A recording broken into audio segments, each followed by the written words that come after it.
சுனாமியால் ஏற்பட்ட பேரழிவின் 19வது ஆண்டு நினைவு தினம் கடலூரில் இன்று அனுசரிக்கப்பட்டது. கடந்த 2004ஆம் ஆண்டு டிசம்பர் 26ஆம் தேதி சுமத்ரா தீவில் ஏற்பட்ட நிலநடுக்கம் காரணமாக இந்தியா, இலங்கை, இந்தோனேஷியா ஆகிய நாடுகளின் கடலோர மாவட்டங்களை சுனாமி பேரலை தாக்கியது. தமிழகத்தில் 13 கடற்கரை மாவட்டங்களில் பெரும் சேதம் ஏற்பட்டன. இப்பேரலையால் கடலூரில் 617 பேர் உயிரிழந்தனர். இந்த நிலையில் 19ஆம் ஆண்டு சுனாமி நினைவு தினம் கடலூரில் இன்று அனுசரிக்கப்பட்டது. முதுநகர், சிங்காரத்தோப்பு, தேவனாம்பட்டினம் உள்ளிட்ட கிராமங்களைச் சேர்ந்தவர்கள் கடற்கரை நோக்கி மலர்கள், பால்குடத்துடன் பேரணியாக சென்றுவிட்டு பிரார்த்தனையில் ஈடுபட்டனர். பெண்கள் கொண்டு சென்ற பால்குடம் கடலில் கலக்கப்பட்டு அஞ்சலி செலுத்தப்பட்டது. இதேபோல் தேவனாம்பட்டினம் கடற்கரையில் உள்ள சுனாமி நினைவு தூணில் மீனவர்கள் ஊர்வலமாக வந்து சுனாமியால் உயிர் நீத்தவர்களுக்கு மெழுகுவர்த்தி ஏற்றி மலர் தூவி அஞ்சலி செலுத்தினர்.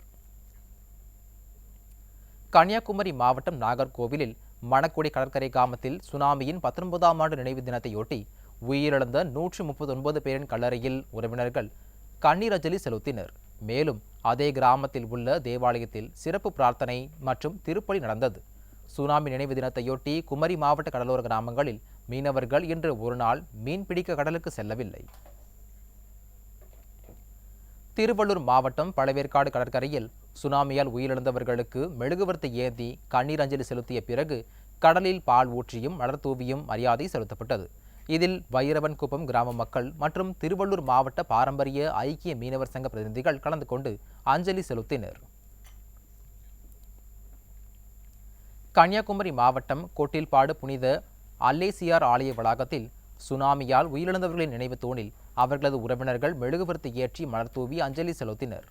சுனாமி காலனியில் இருந்து கைகளில் மெழுகுவர்த்தி ஏந்தி கல்லறை தோட்டம் வரை மௌன ஊர்வலம் வந்து கோட்டில்பாடு மீனவர்கள் இறந்தவர்களின் கல்லறைகளில் மெழுகுவர்த்தி ஏற்றி மலர் தூவி அஞ்சலி செலுத்தினர்.